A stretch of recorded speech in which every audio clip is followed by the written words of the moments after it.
नमस्कार साथियों, मैं अनीता श्रीवास्तव आपका हार्दिक अभिनंदन करती हूँ।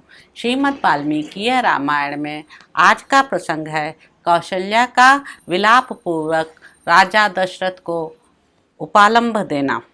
प्रजाजनों को आनंद प्रदान करने वाले पुरुषों में श्रेष्ठ धर्मपरायण श्री राम के वन में चले जाने पर आर्त होकर रोती हुई कौशल्या ने अपने पति से इस प्रकार कहा।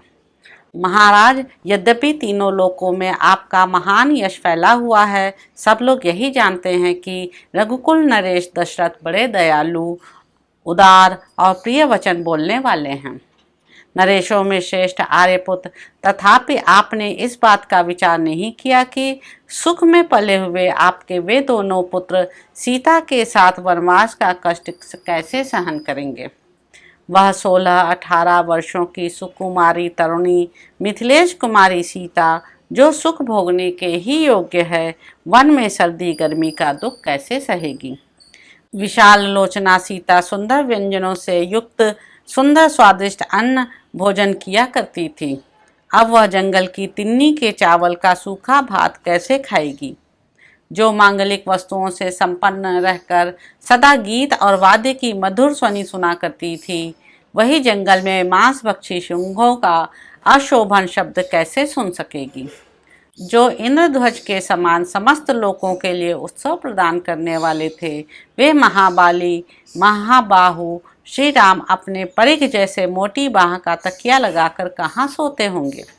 जिसकी कांति कमल के समान है, जिसके ऊपर सुंदर के शोभा पाते हैं, जिसकी प्रत्येक सांस से कमल की सी सुगंध निकलती है, तथा जिसमें विकसित कमल के सदस्य सुंदर नेत्र सुशोभित होते हैं, श्री राम के उस मनोहर मुख को मैं कब देखूंगी। मेरा हृदय निश्चय ही लोहे का बना हुआ है, इसमें संशय नहीं है, क्योंकि श्री राम को न देखने पर भी मेरे इस हृदय के सहस्त्रों टुकड़े नहीं हो जाते हैं।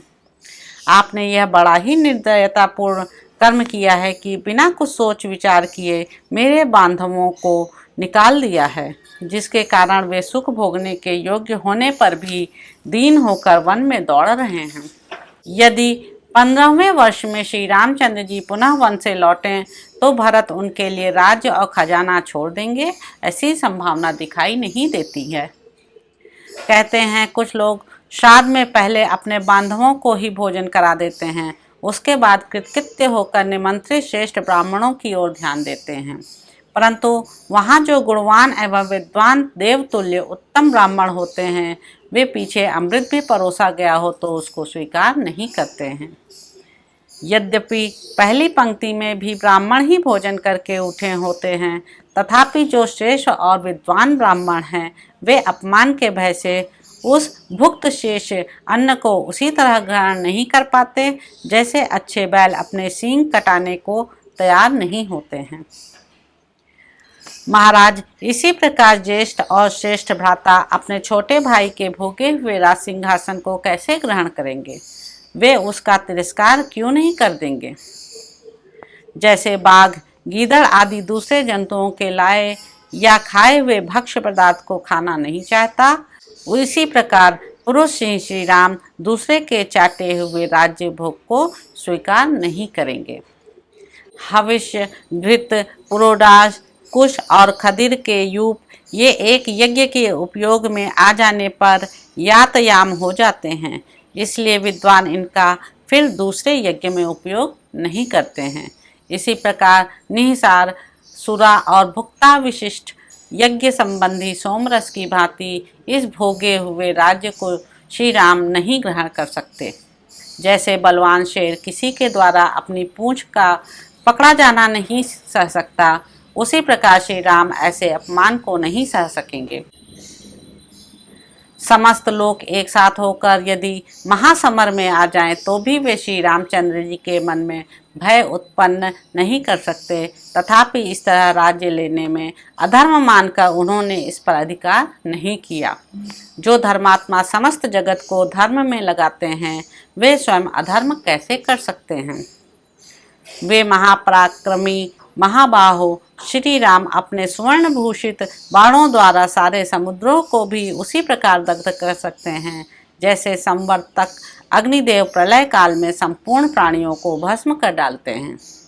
सिंह के समान बल और बैल के समान बड़े बड़े नेत्र वाला वैसा नरश्रेष्ठ वीर पुत्र स्वयं अपने पिता के ही हाथों द्वारा मारा गया, ठीक उसी तरह जैसे मत्स्य का बच्चा अपने पिता मत्स्य के द्वारा ही खा लिया जाता है।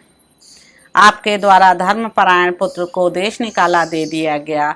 अतः यह प्रश्न उठता है कि सनातन ऋषियों ने वेद में जिसका साक्षात्कार किया है तथा श्रेष्ठ द्विज जिसे अपनी आचरण में लाए हैं, वह धर्म आपकी दृष्टि में सत्य है या नहीं? राजन, नारी के लिए एक सहारा उसका पति है, दूसरा उसका पुत्र है तथा तीसरा सहारा उसके पिता, भाई आदि बंधु बांधव हैं। चौथा कोई सहारा उसके लिए नहीं है। इन सहारों में से आप तो मेरे हैं ही नहीं।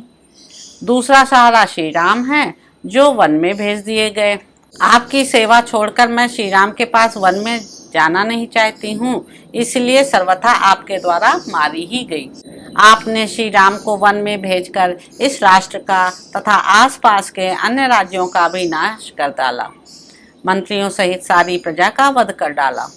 आपके द्वारा पुत्र सहित मैं भी मारी गई और इस नगर के निवासी भी नष्ट प्राय हो गए। केवल आपके पुत्र भरत और पत्नी कैकेयी दो ही प्रसन्न हुए हैं।